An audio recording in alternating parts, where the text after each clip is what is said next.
दाखवणार आहे अँथोरियमचं potting mix. माझ्याकडे ऑलरेडी 2 अँथोरियम आहेत. एक आहे पिंक कलरचा आणि एक आहे व्हाईट कलरचा. आणि आता मी ऑर्डर केलेला आहे चॉकलेट कलरचा. तर अशा प्रकारे माझ्याकडे अँथोरियमचं कलेक्शन अजूनही पुरवायचं आहे, पण 3 ऑलरेडी झालेली आहेत. तर या अँथोरियमचं पॉटिंग मिक्स कसं करायचं हे मी तुम्हाला आज दाखवणार आहे. तर करूया सुरुवात. तर आता लावणार आहे ते एवढं छोटं आहे, त्याप्रमाणे मी मातीचं पॉटिंग मिक्स तयार करणार आहे. मी हे छोटे कंटेनर आहेत, आपले आईस्क्रीमचे कंटेनर्स आहेत, त्याच्यातलं मी हाफ घेते कोकोपीट. ओके, आणि हे फुल भरून घेणार आहे. हेच सेम कंटेनर फुल भरून घेणार आहे माती, आपली गार्डन सॉइल. आता ह्याच्यात थोडं हे लागतं, वेल ड्रेनिंग सॉइल असल्या कारणाने मी अगदी पाव कंटेनर घेणार आहे. ओके, 1/4 कंटेनर घेणार आहे वाळू.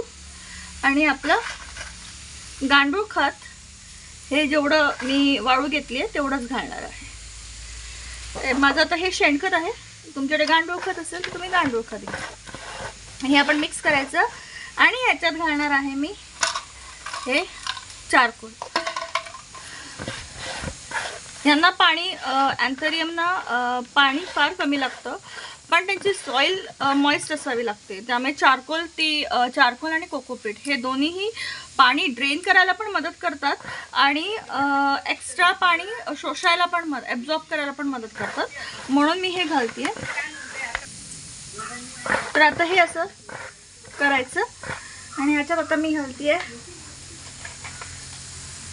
म्हणजे पॉटचा खालचा भाग मी भरते त्या दगडांनी. ह्याच्यात पाणी लॉग होता कामा नये, सॉगीस माती होता कामा नये, त्याच्यामुळे ही काळजी घ्या की ती छिद्र व्यवस्थित ओपन राहतील, होल्स जे असतात आपले व्यवस्थित ओपन राहतील. आणि आता मी घेते माझं अँथोरियम. हे अँथोरियम मला परवा आलं बाय पोस्ट, त्याच्यामुळे आठवडाभर ऑलरेडी ते ट्रान्झिटमध्ये होतं, त्याच्यामुळे ते थोडं ड्राय झालेलं आहे. आता ते पण त्याची काही पानं तुम्ही बघू शकतात अजूनही आहेत व्यवस्थित, त्याच्यामुळे हे आता मी हळूवारपणे काढते आणि हे असं आपण लावूया. त्याच्यावरती मी घालते माझं पॉटिंग मिक्स.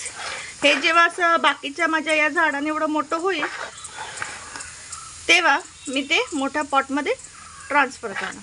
सध्या मी त्याला या छोट्या पॉटमध्येच ठेवणार.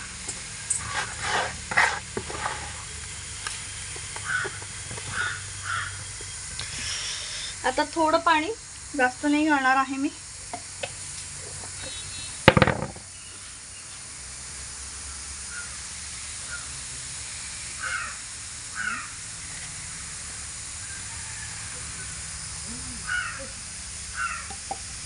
फक्त वरची माझी माती भिजेपर्यंतच मी पाणी घातलं, कारण अजून लहान आहे ते, त्याला कोपअप करायला थोडा वेळ लागतो.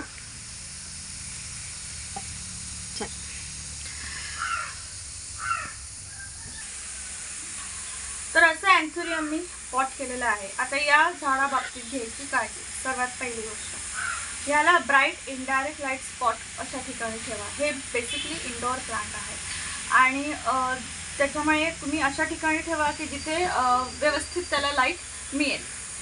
इन केस जर तुम्ही ते डार्कमध्ये ठेवलं, म्हणजे जिथे कमी लाईट आहे अशा ठिकाणी ठेवलं, तरीही हे झाड खूप छान वाटतं. फक्त त्याला तेवढं चांगले ब्लूम्स येणार नाहीत, म्हणजे जेवढी चांगली फुलं येणार नाही जेवढी आपल्याला अपेक्षित आहे, पण हे कमी लाईटच्या ठिकाणीही व्यवस्थित वाटतं. दुसरी गोष्ट, ह्याला पाणी तेव्हाच घाला जेव्हा त्याचा वरचा लेअर हा सुका वाटेल, तोपर्यंत त्याला पाणी घालू नका.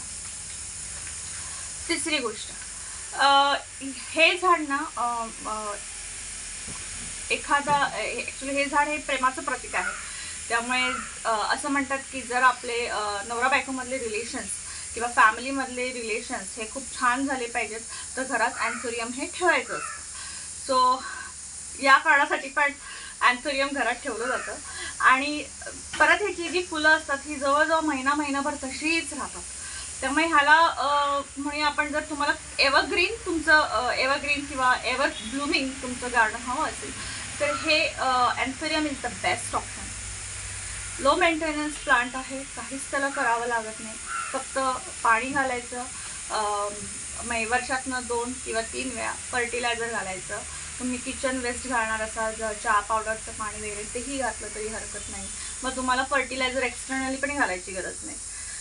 बाकी सगळं सोपं आहे. तर असं हे प्रेमाचं प्रतीक असणारं अँथोरियमचं झाड तुम्ही तुमच्या घरात नक्कीच ठेवा. हा व्हिडिओ कसा वाटला? तुम्हाला जर माझा व्हिडिओ आवडला असेल तर तो लाईक करा, माझं चॅनल सबस्क्राईब आणि शेअर करा. भेटूया पुढच्या रविवारी.